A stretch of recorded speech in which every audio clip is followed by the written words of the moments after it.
Hey, what's up guys? I'm just working on some cabinets here, doing some shelving, and these are paint grade, so I use plywood for my shelves, and then I edge band the front edge before paint. Let me show you guys how easy this is, and you can do it yourself to get some great results. Painting end grain plywood is nasty. You could probably get away with it with wood putty and some sealers.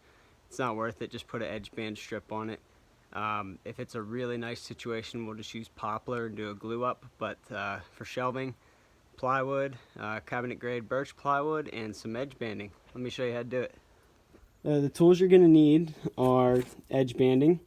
This is just a birch low cost edge banding. This is from Home Depot actually. I would recommend you actually get some nicer stuff from Woodcraft. This is just what I had in the shop at the moment, so I'm using it. It works okay, but it kind of splinters. So I'd recommend getting a higher quality one if it's a couple bucks more. Now you're also going to want a laminate trimmer, something like this. They sell a variety of different forms of this. If you're doing oak stain grade, you can also get oak stain grade edge banding, but this is just paint grade setup here. You're going to need a razor. Just get a cheap iron for your shop. It's worth it, and your wife won't kill you because there's stains on the iron. This was 10 bucks at Walmart. It works perfect. It stays hot. Some of those smaller ones don't stay hot long enough. Just buy one of these. You're going to also need like somewhat of a sanding block with 120, and then I'm also using some 320 or 220 would work too to finish off the edge. Let me show you what I'm working with here. So this would be your nasty plywood edge, and it's almost impossible to paint that and make it look good. When I'm talking painting, I mean spraying. So it's a high quality finish. If you're rolling, you may be able to get away with this, or painting, but still you're gonna have to sand in between coats and do a couple coats of primer. So the way around it is to put this laminate on, called edge banding. And if you can see here, I've already finished this piece. Okay, this is gonna be a coped angle piece. It's gonna fit into our cabinets on an angle, and the back's not going to be seen, so that doesn't matter. But the bottom, I don't want the end grain to look like this. As you can see, this has been sprayed, and see how it doesn't penetrate, or it does penetrate too much into the end grain layers. So putting this on the end, I'll show you the results after I'm done, but it gives it a nice finish, and you can get a nicer edge here too, just eased edge with 220 grit or 320 grit. So I've just gone through this whole stack of shelves, and I just do the front edge. You can do the edges, the sides and the back, but I'm not going to. And you can see I stack them flip-flop so that you don't risk peeling this edge over.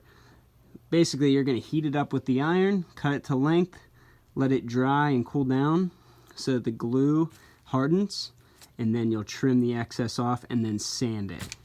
And you will go through quite a bit of 120 grit. The glue really gums up your paper, but it's worth it in the end. So I've got one more here. Let me see if I can prop my phone up and show you guys how to do this. There's some of the built-ins we're making. All right, let's go. All right, hopefully you guys can see that. I'm gonna stand the board on end. I like to start one edge here. My iron's already hot. Get it kind of stuck in place. Then I'll work this down.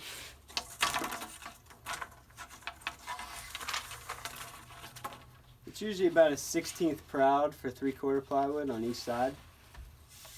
You want to make sure there's no bumps, and you can kind of, that glue's still warm, so you can kind of wiggle that a little bit to make sure you're straight. And I'm just going to rough cut this end.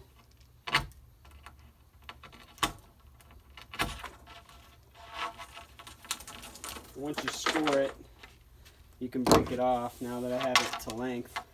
I'm going to work it down, working out any bubbles, I guess you'd call them, any bumps.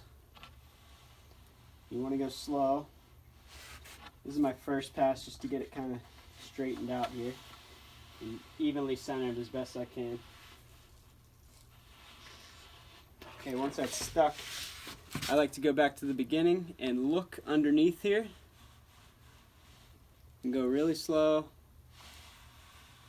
back over it if you have to. And just make sure that it has full contact. You'll see if it's not contacting, and you're going to want to hold some pressure on it and get it hot, get that glue melted. Keep pressure down. Also be careful. I mean, obviously, do this at your own risk. This iron is hot, so you don't want to burn yourself. And go back over it. Keep it as flat as possible on top.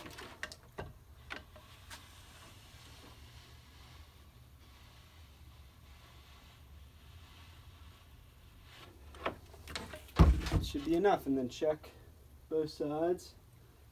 Make sure that you're fully seated all the way down. Now I'm going to set this one aside.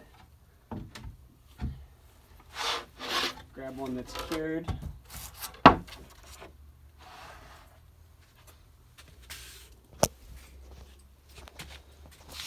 And you can see how much is sticking up.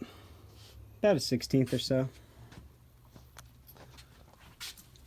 And what you're going to do is take your laminate trimmer. Now these work both ways. I'm going to work this way. And start from the end. Make sure you don't undercut it. This is hard with one hand.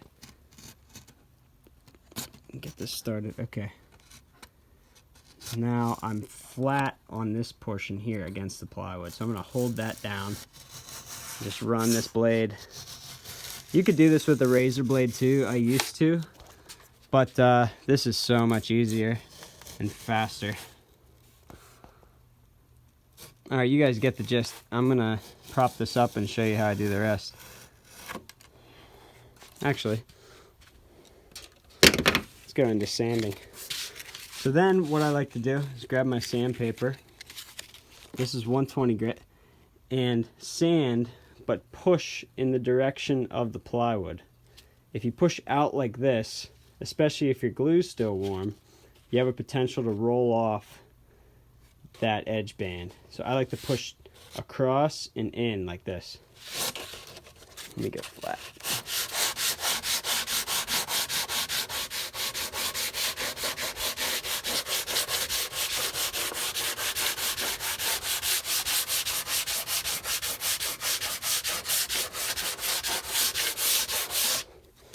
You'll notice that I'll take it down real smooth. Sorry, I keep popping out of focus here.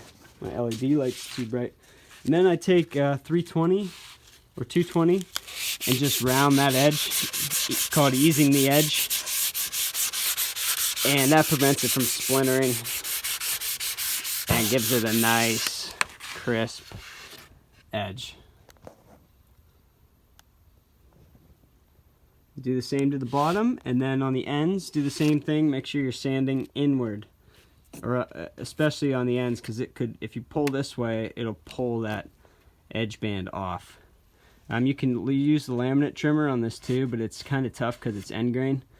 So you can also score the back side and break it over. Usually I just sand it and or score the back. So that's it, guys. That's ready for paint now. And I like to use a sanding sealer first, then sand that back with 220 and start with my high quality primer. If you guys like this video, I may do some cabinet painting videos to show you what I use and some tricks and tips as well. Leave a comment below and let me know. Thanks, guys.